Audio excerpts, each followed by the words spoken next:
Hello everyone, आज हम लोग पढ़ने वाले हैं क्लास 9th की इंग्लिश की बुक बीहाइव से chapter number 6 my childhood. My childhood APJ Abdul Kalam की आत्मकथा है, उनकी ऑटोबायोग्राफी है। तो चलिए इस चैप्टर को शुरू करते हैं। यहाँ लिखा है, can you think of any scientist, क्या आप किसी ऐसे साइंटिस्ट के बारे में जानते हैं who have also been statesman, जो कि एक राजनेता भी रहे हों। तो हाँ, ऐसे साइंटिस्ट हैं APJ अब्दुल कलाम, जो कि एक ग्रेट साइंटिस्ट होने के साथ साथ हमारे देश के राष्ट्रपति भी थे। APJ Abdul Kalam whose project in space defence and nuclear technology. APJ Abdul Kalam जिनकी प्रोजेक्ट स्पेस यानी अंतरिक्ष में, डिफेंस यानी सुरक्षा में और न्यूक्लियर टेक्नोलॉजी में इंडिया को गाइड किया। कब? 21st सेंचुरी में। Became our 11th president in 2002 और वो हमारे देश के 2002 में 11वें राष्ट्रपति बने। इन हिज ऑटोबायोग्राफी, उनकी आत्मकथा में विंग्स ऑफ फायर, जिनका नाम था wings of fire, he speaks of his childhood, वो अपने बचपन के बारे में बताते हैं। तो वो अपने बचपन के बारे में क्या बताते हैं, चलिए पढ़ते हैं। लिखा है, I was born in a middle class Tamil family. वो कहते हैं कि मैं एक तमिल फैमिली में मिडिल क्लास में पैदा हुआ था। In the island town of Rameswaram in the erstwhile Madras state. और वो कहाँ पैदा हुए थे? रामेश्वरम में, एक आइलैंड टाउन है। कहाँ है? पहले मद्रास जाना जाता था और अब मद्रास को हम तमिलनाडु के नाम से जानते हैं। तो जिस वक्त APJ अब्दुल कलाम का जन्म हुआ था, उस वक्त तमिलनाडु मद्रास के नाम से जाना जाता था। Right. My father Zainul Abedin, मेरे पिता जिनका नाम जैनुल आबदीन था, had neither much formal education, उनके पास ज़्यादा फॉर्मल एजुकेशन नहीं थी, नॉर मच वेल्थ, और उनके पास ज़्यादा दौलत भी नहीं थी। डिस्पाइट दीज डिसएडवांटेजेस, और इन कमियों के बावजूद, ही possessed great innate wisdom and a true generosity of spirit.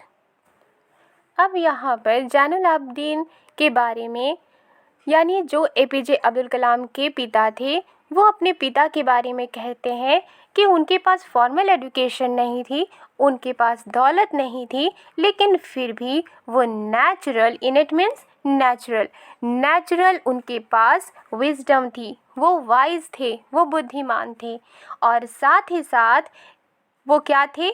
एक सच्चे दयालु पर्सन थे। राइट। उनकी आत्मा कैसी थी? दयालुता से भरी हुई थी, वो रहम दिल थे। He had an ideal helpmate in my mother Asia अम्मा। APJ अब्दुल कलाम की माँ का नाम था आशिया अम्मा, और वो कहते हैं कि मेरे पिता के पास एक आदर्श हेल्पमेट थी, जो कि मेरी माँ के रूप में थी, जिनका नाम था आशिया अम्मा। हेल्पमेट मीन्स जो सपोर्ट करे। I do not recall the exact number of people, मुझे याद नहीं है कि वो लोगों की जो नंबर्स थे, लोगों की संख्या एग्जैक्ट मुझे याद नहीं है। शी फेड एवरी डे, वो रोज़ खिलाया करती थी। But I am quite certain that far more outsiders ate with us, और आगे APJ अब्दुल कलाम कहते हैं कि मैं इतना ज़रूर निश्चित हूँ कि बाहर से आने वाले जो लोग थे वो खाया करते थे हम लोगों के साथ, than all the members of our own family put together, यानी जितने हमारी फैमिली थी उतने फैमिली से ज़्यादा बाहर के लोग आते थे और हम लोगों के साथ खाते थे। और हमारी माँ जो थी वो हमेशा हम लोगों को खिलाया करती थी।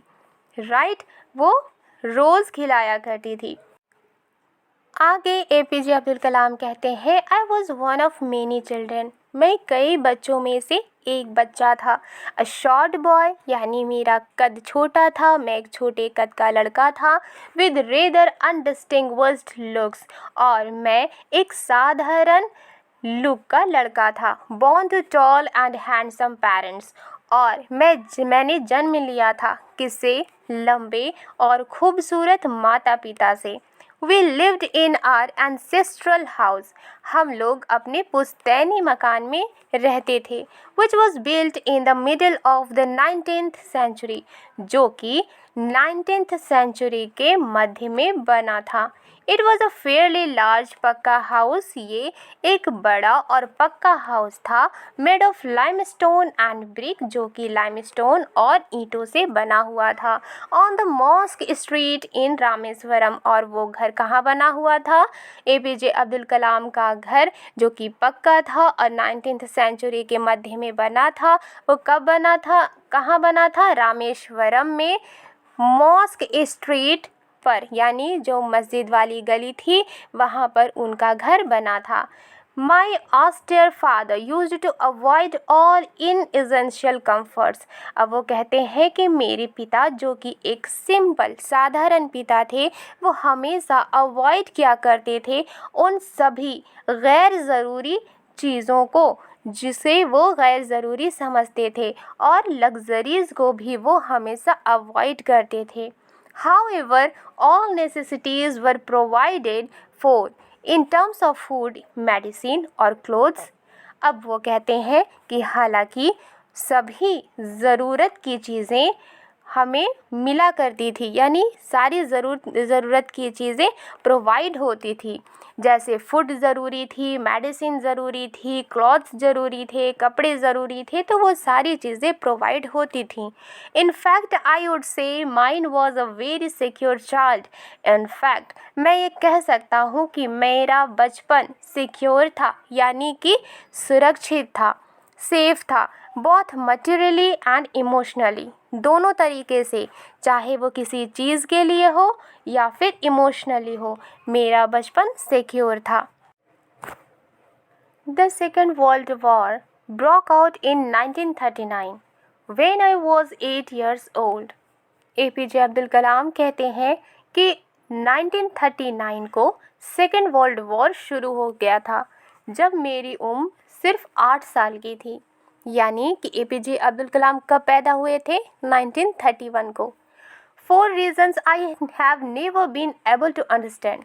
किन्हीं कारणों से मैं कभी समझ नहीं पाया।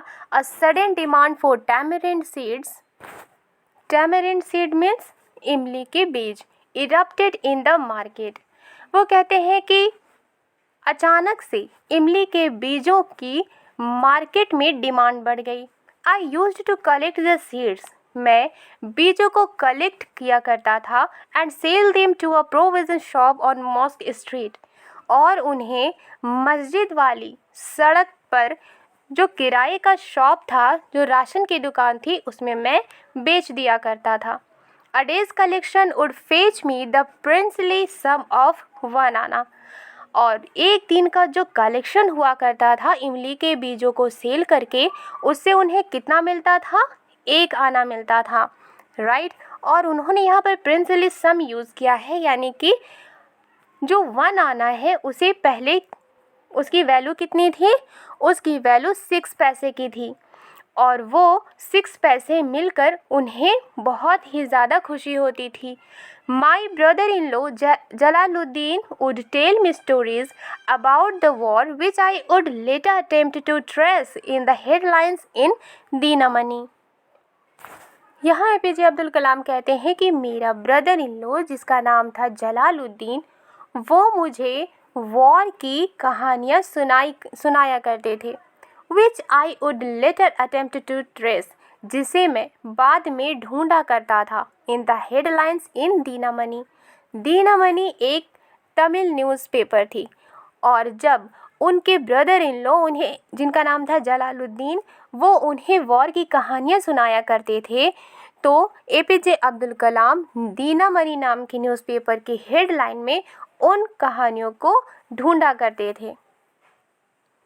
Our area, being isolated, was completely unaffected by the war। हमारा एरिया being isolated यानी अलग था। Isolated means lonely, cut off, was completely unaffected by the war, जो कि वॉर से completely unaffected था, यानी कि वहाँ पर वॉर का कोई असर नहीं था, वहाँ पर वॉर के बारे में ज़्यादा जानकारी नहीं थी, right. But soon India was forced to join the allied forces and something like a state of emergency was declared. लेकिन बहुत ही जल्द इंडिया ने फोर्स ज्वाइन किया था। कौन सा फोर्स ज्वाइन किया था? Allied forces, right. तो जब भी लड़ाइयाँ होती हैं तो दो पार्टीज़ होते हैं, राइट। तो अलाइड फोर्सेस में कौन कौन थे? यूके, यूएसए और रसिया। सेकेंड वर्ल्ड वॉर के दौरान इंडिया ने यूके, यूएसए और रसिया को ज्वाइन किया, उनके अलाइड फोर्सेस को ज्वाइन किया। और उसके बाद जैसे ही इंडिया ने उन्हें ज्वाइन किया तो पूरे देश में इमरजेंसी डिक्लेयर हो गई। The first casualty came in the form of the suspension of the train halt at Rameswaram station. जो पहला कैजुअलिटी थी, यानी जो पहला इम्पैक्ट था, पहला असर था, वो किस चीज़ का था? वो ट्रेन के रुकने का था, राइट। तो सस्पेंशन हो गया था, यानी एंड हो गया था। किस चीज़ का एंड हो गया था? ट्रेन जो थी वो रामेश्वरम स्टेशन पर पहले रुकती थी, लेकिन जैसे ही इमरजेंसी डिक्लेयर हो जाती है तो रामेश्वरम में पहला जो इम्पैक्ट दिखा वो ये दिखा था कि ट्रेन रुकती नहीं थी अब रामेश्वरम स्टेशन पर। The newspaper now had to be bundled and thrown out from the moving train on the Rameswaram road between Rameswaram and Dhanushkodi. अब चूँकि जो ट्रेन थी वो नहीं रुकती थी रामेश्वरम स्टेशन पर, तो जो न्यूज़पेपर्स थे उसके जो बंडल हुआ करते थे उन्हें फेंकना पड़ता था ट्रेन से, यानी मूविंग ट्रेन यानी चलती हुई ट्रेन से उन्हें फेंकना पड़ता था उन सारे न्यूज़पेपर के बंडल्स को। कहाँ पर? रामेश्वरम रोड पर, जो कि रामेश्वरम और धनुषकोडी के बीच में था। That forced my cousin Samsuddin, who distributed newspapers in Rameshwaram, to look for a helping hand to catch the bundles, and as if naturally I filled the slot. चूँकि न्यूज़पेपर को चलती हुई ट्रेन से रामेश्वरम रोड पर फेंका जाता था, station पर फेंका जाता था, तो उनके जो कज़िन थे एपीजे अब्दुल कलाम के, जिनका नाम था शमसुद्दीन, वो डिस्ट्रीब्यूट किया करते थे न्यूज़पेपर को रामेश्वरम पर। और चूँकि अब ट्रेन नहीं रुकती थी तो उन्हें किसी हेल्पिंग हैंड की ज़रूरत थी, यानी किसी की मदद की ज़रूरत थी ताकि वो बंडल्स को कैच कर सके। और नेचुरली एपीजे अब्दुल कलाम ने उस खाली जगह को भरा, यानी आई fill the slot. Slot means खाली जगह, यानी कि उन्हें, यानी कि शमसुद्दीन को, एपीजे अब्दुल कलाम के कज़िन शमसुद्दीन को, उन्हें एक हेल्पिंग हैंड की ज़रूरत थी और कोई नहीं मिल रहा था, तो एपीजे अब्दुल कलाम ने उस चीज़ को करना शुरू कर दिया। Shamsuddin helped me earn my first wages. चूँकि एपीजे अब्दुल कलाम फिर शमसुद्दीन की मदद करने लगे थे, वो क्या करते थे? वो न्यूज़पेपर को कैच किया करते थे, न्यूज़पेपर के बंडल्स को, तो उसके बदले में शमसुद्दीन उन्हें पैसे दिया करते थे। Half a century later I can still feel the surge of pride in earning my own money for the first time. Half a century means 50 साल। एक सेंचुरी होता है 100 साल का, तो हाफ अ सेंचुरी लेटर यानी 50 साल के बाद भी आई can still feel the surge of pride. Surge of pride means यानी अचानक से सेटिस्फैक्शन का बढ़ना, और वो सेटिस्फैक्शन किस बात पर? कि खुद के अचीवमेंट पर, राइट। तो जो एपीजे अब्दुल कलाम कह रहे हैं वो 50 साल पहले की कहानी कह रहे हैं, तो इसलिए वो कह रहे हैं कि हाफ अ सेंचुरी लेटर, आज भी चूँकि 50 साल पहले की बात है ये, तो आज भी 50 साल के बाद भी मैं आज भी प्राइड फील करता हूँ। किसकी? इन earning my own money for the first time. जो भी मैंने पहली बार अपनी मेहनत से पैसे कमाए थे उस पर मैं प्राइड फील करता हूँ और ये मुझे सेटिस्फैक्शन देता है। एवरी चाइल्ड इज़ बॉर्न, हर एक बच्चा जन्म लेता है विद सम इनहेरिटेड कैरेक्टरिस्टिक्स, कुछ इनहेरिटेड कैरेक्टरिस्टिक्स से, यानी कि ऐसी विशेषताएं, ऐसे गुण, ऐसी खूबी जिन्हें वो इनहेरिट करता है। और वो कहाँ से करता है? Into a specific socio economic and emotional environment. उसके आसपास का जो माहौल होता है, चाहे वो सोशियो इकोनॉमिक हो, चाहे वो इमोशनल इन्वायरमेंट हो, वहाँ से वो कुछ विशेषताओं को, कुछ गुणों, कुछ खूबियों को वो इनहेरिट करता है यानी धारण करता है। And trend in certain veg bye figures of authority, और ट्रेन किया जाता है किससे? फिगर्स ऑफ अथॉरिटी से।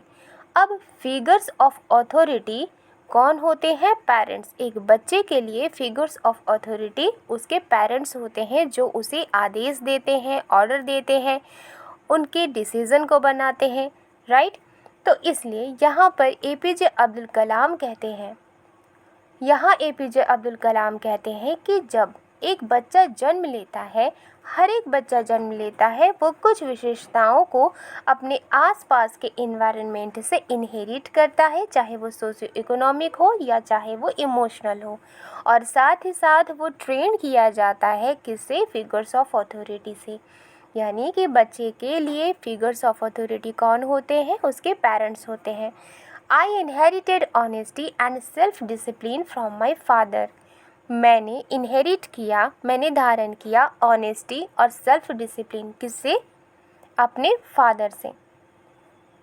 From my mother I inherited faith in goodness and deep kindness, and so did my 3 brothers and sisters। और मैंने अपनी माँ से गुडनेस यानी अच्छाई और डीप काइंडनेस को इनहेरिट किया, और इसी तरह से मेरे तीनों भाई बहनों ने भी इस तरह के जो कैरेक्टरिस्टिक्स हैं मेरे पिता और मेरी माता के, उन्होंने उनकी विशेषताओं को इनहेरिट किया, धारण किया। I had 3 close friends in my childhood. मुझे मेरे बचपन में 3 दोस्त थे, रामानंद, शास्त्री, अरविंदन एंड शिव प्रकाशन। तो यहाँ पर एपीजे अब्दुल कलाम के कितने दोस्त थे? 3 दोस्त थे, और तीनों का क्या नाम था? रामानंद, शास्त्री, अरविंदन एंड शिव प्रकाशन। All these boys were from orthodox Hindu Brahmin families। ये सभी लड़के ऑर्थोडॉक्स मीन्स स्ट्रिक्ट हिंदू ब्राह्मण परिवार से बिलोंग करते थे। As children none of us ever felt any difference. बच्चे के रूप में हम लोगों में से किसी ने भी कोई डिफरेंस महसूस नहीं किया। अमंगस्ट आवरसेल्व्स, हम लोगों के बीच, यानी कि एपीजे अब्दुल कलाम मुस्लिम थे और उनके 3 दोस्त जो थे वो हिंदू ब्राह्मण फैमिली से बिलोंग करते थे। तो इसलिए वो यहाँ कहते हैं कि हमारा जो रिलीजियन था उसकी वजह से हम लोगों ने कभी भी डिफरेंस फील नहीं किया, because of our religious differences and upbringing. यानी कि हमारी जो रिलीजियन थी वो अलग थी, लेकिन इसके बावजूद भी हम लोगों ने एक दूसरे के लिए कभी भी डिफरेंस फील नहीं किया।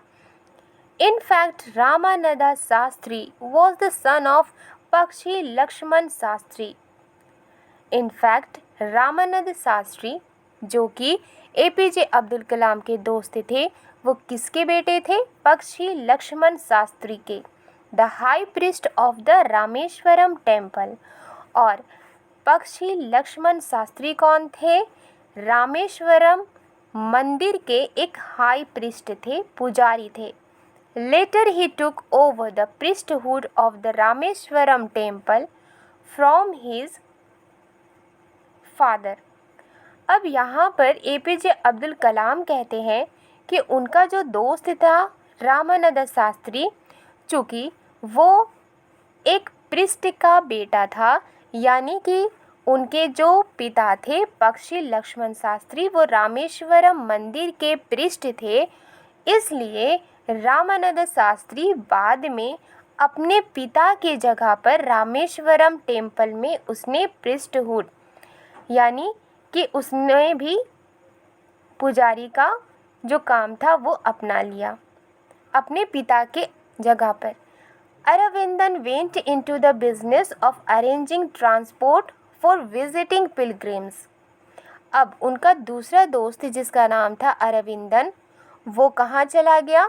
बिजनेस में चला गया, जो कि अरेंज करता था ट्रांसपोर्ट को, जिससे कि जो यात्री होते थे, पिलग्रिम्स जो होते थे, जहाँ पर जो तीर्थ यात्राएं होती थी उनको विजिट करवाने के लिए जो ट्रांसपोर्ट होता था उसे अरेंज करने के बिजनेस में उसने उस बिजनेस को अपना लिया। एंड शिव प्रकाशन Beckham a catering contractor for the southern railways. और उनका तीसरा दोस्त जिनका नाम था शिव प्रकाशन, वो एक कैटरिंग कॉन्ट्रैक्टर बन गए साउदर्न रेलवेज में।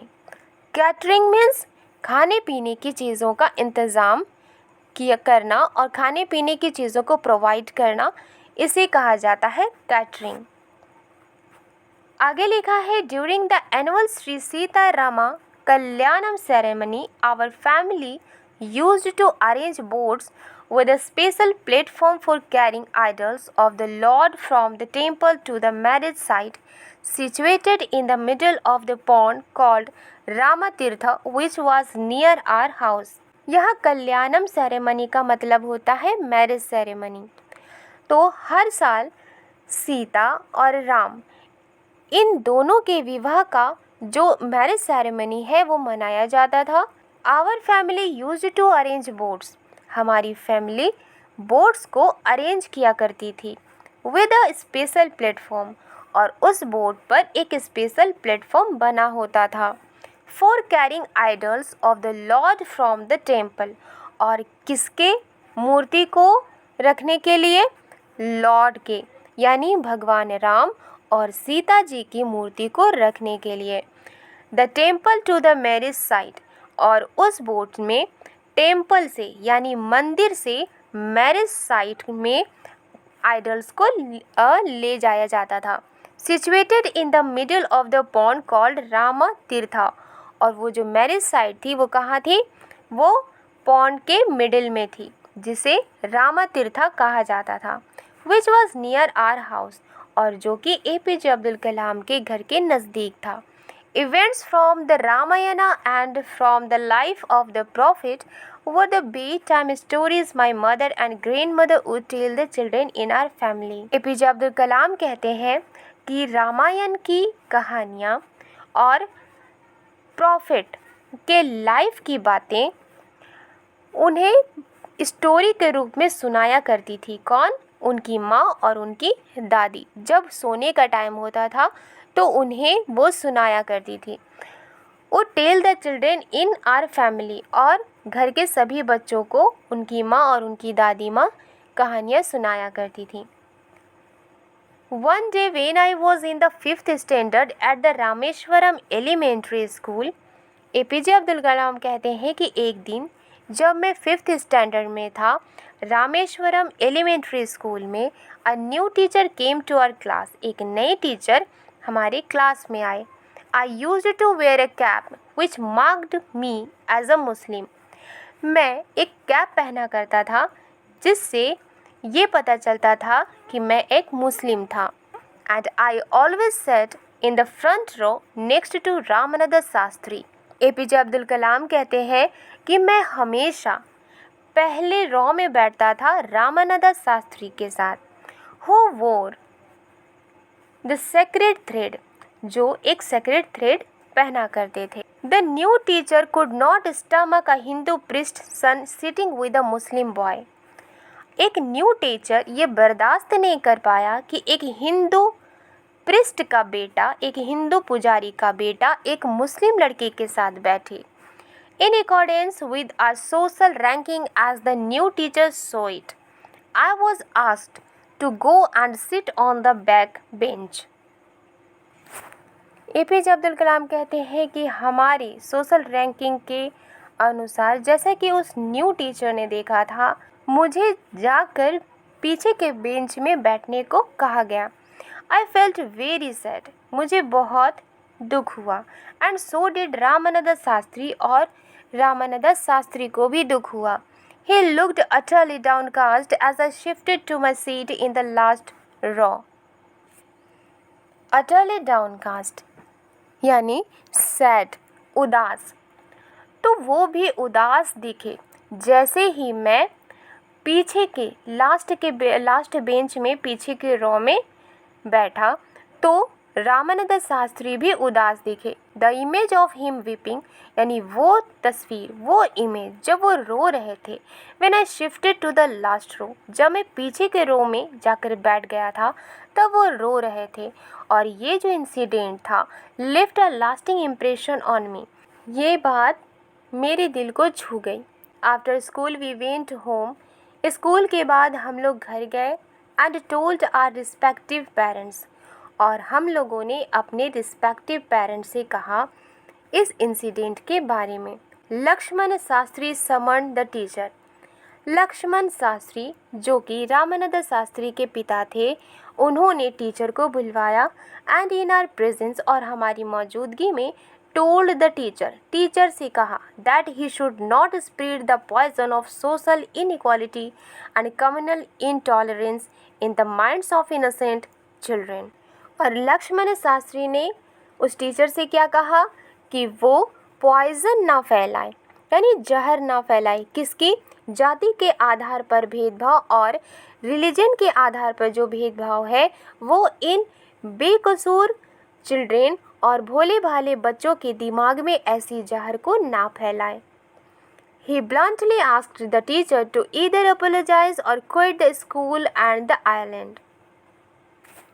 Bluntly means डायरेक्ट कहना और ईमानदारी के साथ कहना। उन्होंने ईमानदारी से कहा उस टीचर को कि या तो वो माफ़ी मांगे या तो वो स्कूल छोड़ दे और इस आइलैंड को भी छोड़ दे। Not only did the teacher regret his behavior, but the strong sense of conviction Lakshmana Shastri conveyed ultimately reformed this young teacher. Not only did the teacher regret, सिर्फ टीचर ने regret ही नहीं किया his behavior, अपने behaviour के लिए, but the strong sense of conviction, बल्कि जो strong sense थी किसकी? कन्विक्शन की। कन्विक्शन मीन्स बिलीफ, यानी कि रामानंद शास्त्री के जो पिता थे उनकी जो स्ट्रॉन्ग बिलीफ थी उसको देखकर Lakshmana Sastry conveyed ultimately reformed this young teacher. Lakshmana Sastry ने अल्टीमेटली इस यंग टीचर को रिफॉर्म कर दिया, यानी कि उनकी सोच को बदल दिया। On the whole, the small society of Rameshwaram was very rigid in terms of the segregation of different social groups. APJ Abdul Kalam कहते हैं कि रामेश्वरम के एक छोटे से सोसाइटी जो थी वो बहुत ही ज़्यादा स्ट्रिक्ट थी। किस बात को लेकर? सेग्रीगेशन यानी सेपरेशन को लेकर के। किसकी? डिफरेंट सोशल ग्रुप्स की, यानी पंडित, क्षत्रिय, राइट, वैश्य, शूद्र, इसको लेकर के बहुत ही स्ट्रिक्ट थी। However, my science teacher, Shiva Subramania Iyer, though an orthodox Brahmin with a very conservative wife, was something of a rebel. मेरे साइंस टीचर जिनका नाम था शिव सुब्रमण्य अय्यर, हालांकि वो एक स्ट्रिक्ट ब्राह्मण थे और उनकी जो वाइफ थी बहुत कंजर्वेटिव वाइफ थी, यानी वो उनकी वाइफ जो थी वो ट्रेडिशनल बातों को ज़्यादा फॉलो करती थी, वो समथिंग ऑफ अ रेबल। लेकिन जो शिव सुब्रमण्य अय्यर थे वो इसके ऑपोजिट थे, यानी कि वो एक रेबल थे। वो इस तरह के जो कास्ट सिस्टम थी, यानी पंडित, क्षत्रिय, वैश्य, शूद्र, इसको फॉलो नहीं करते थे, नहीं मानते थे। He did his best to break social barriers so that people from varying backgrounds could mingle easily.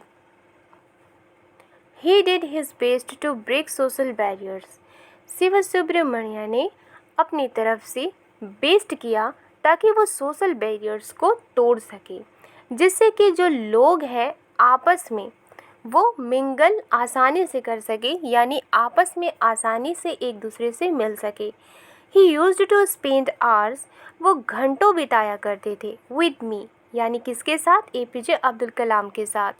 And would say, और कहा करते थे, कलाम I want you to develop, मैं तुम्हें डेवलप करना चाहता हूँ, so that you are, ताकि तुम बिग सिटीज़ के हाईली एजुकेटेड पीपल की तरह बनो। One day he invited me to his home for a meal. एक दिन उन्होंने मुझे इनवाइट किया अपने घर पर खाने के लिए। His wife was horrified at the idea of a Muslim boy being invited to dine in her ritually pure kitchen. Shiva Subramaniam की वाइफ घबरा गई इस आइडिया से कि एक मुस्लिम लड़का को इनवाइट किया गया है उनके घर पर और इसकी वजह से उनकी जो रिचुअली प्योर किचन है वो अशुद्ध हो जाएगी। यानी कि रिचुअली प्योर किचन यानी कि दूसरे धर्म के लोगों को अपने किचन में इनवाइट ना करना। क्योंकि वो एक ट्रेडिशनल और ऑर्थोडॉक्स ब्राह्मण थी तो वो इसके ख़िलाफ़ थी। She refused to serve me in her kitchen और उन्होंने इनकार कर दिया APJ अब्दुल कलाम को सर्व करने से अपने किचन में। Siva Subramania Iyer was not perturbed. Siva Subramania Iyer upset नहीं हुए। No did he get angry, ना तो वो गुस्सा हुए विद हिज वाइफ अपनी वाइफ से, बट इंस्टीड लेकिन उसके बजाय served me with his own hands और उन्होंने अपने हाथों से APJ अब्दुल कलाम को सर्व किया and sat down beside me to eat his meal और उनके बगल में बैठ गए खाना खाने के लिए। His wife watched us from behind the kitchen door. उनकी वाइफ हम लोगों को किचन के डोर के पीछे से देख रही थी। I wondered whether she had observed any difference in the way I ate rice, drank water or cleaned the floor after the meal. APJ Abdul Kalam कहते हैं कि मुझे नहीं लगता कि उन्होंने जो भी ऑब्ज़र्व किया है उसमें किसी भी तरह का डिफरेंस था। और वो क्या था कि मैंने चावल खाया, पानी पिया और खाना खाने के बाद मैंने फ्लोर को क्लीन किया। मुझे नहीं लगता कि उन्हें कोई डिफरेंस नज़र आया। When I was leaving his house, जब मैं उनके घर से जा रहा था, Shiva Subramania Iyer invited me to join him dinner again the next weekend. Shiva Subramania Iyer ने दोबारा से मुझे नेक्स्ट वीकेंड में डिनर के लिए इनवाइट किया। Observing my hesitation, he told me not to get upset, saying, और जैसे ही उन्होंने इनवाइट किया तो APJ Abdul Kalam हिचकिचाए। He told me not to get upset. उन्होंने मुझसे कहा कि उदास मत हो, saying और उन्होंने कहा once you decide to change the system, such problems have to be confronted. एक बार जब तुमने सिस्टम को चेंज करने का डिसाइड कर लिया, ऐसे प्रॉब्लम्स फेस करोगे। When I visited his house the next week, जब मैं नेक्स्ट वीक उनके हाउस गया, शिवा सुब्रमण्य अय्यर्स वाइफ, शिवा सुब्रमण्य अय्यर्स की wife took me inside her kitchen, अपने किचन में अंदर ले गई and served me food with her own hands और अपने हाथों से मुझे उन्होंने खाना सर्व किया। Then the second world war was over and India's freedom was imminent. तभी सेकेंड वर्ल्ड वॉर ख़त्म हो गया। सेकेंड वर्ल्ड वॉर ख़त्म कब हुआ था? 1945 को। And India's freedom was imminent और इंडिया को आज़ादी मिलने ही वाली थी। Indians will build their own India, भारतीय अपने भारत को बनाएंगे। डिक्लेयर्ड गांधी जी, गांधी जी ने डिक्लेयर किया। The whole country was filled with an unprecedented optimism और पूरी कंट्री होप से भर गई। I asked my father for permission to leave Rameshwaram and study at the district headquarters in Ramanathapuram. मैंने अपने पिता से परमिशन लिया ताकि मैं रामेश्वरम को छोड़कर डिस्ट्रिक्ट हेडक्वार्टर्स रामानाथापुरम में पढ़ने के लिए जा सकूं। He told me as if thinking aloud. उन्होंने मुझसे कहा मानो कि वो सोचकर कह रहे हो, Abul I know you have to go away to grow. Abul मैं जानता हूँ कि तुम ग्रो होने के लिए तुम्हें जाना है। Does the seagull not fly across the sun? क्या एक सीगुल, सीगुल मीन्स एक पक्षी का नाम है, क्या वो सन के पार यानी दूर क्या वो नहीं उड़ता? Alone and without a nest, अकेला और बिना किसी घोंसले के। He quoted Khalil Gibran to my hesitant mother. अब जैसे ही APJ अब्दुल कलाम की माँ को पता चलता है कि वो बाहर जाकर पढ़ना चाहते हैं तो APJ अब्दुल कलाम के पिता ने कोट किया किसकी? खलील गिब्रान ने जो लिखा था योर चिल्ड्रेन नाम की पोएम, उसके लाइन को एपीजे अब्दुल कलाम के पिता ने कोट किया और कोट करते हुए कहा कि तुम्हारे बच्चे नहीं हैं, they are the sons and daughters of life's longing for itself. वो किसके बेटे और किसके बेटियां हैं?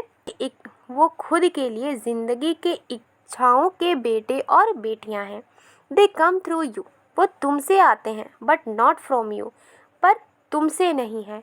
You may give them your love, तुम उन्हें अपना प्यार दे सकते हो, बट नॉट योर थाट्स, पर अपने विचार नहीं दे सकते।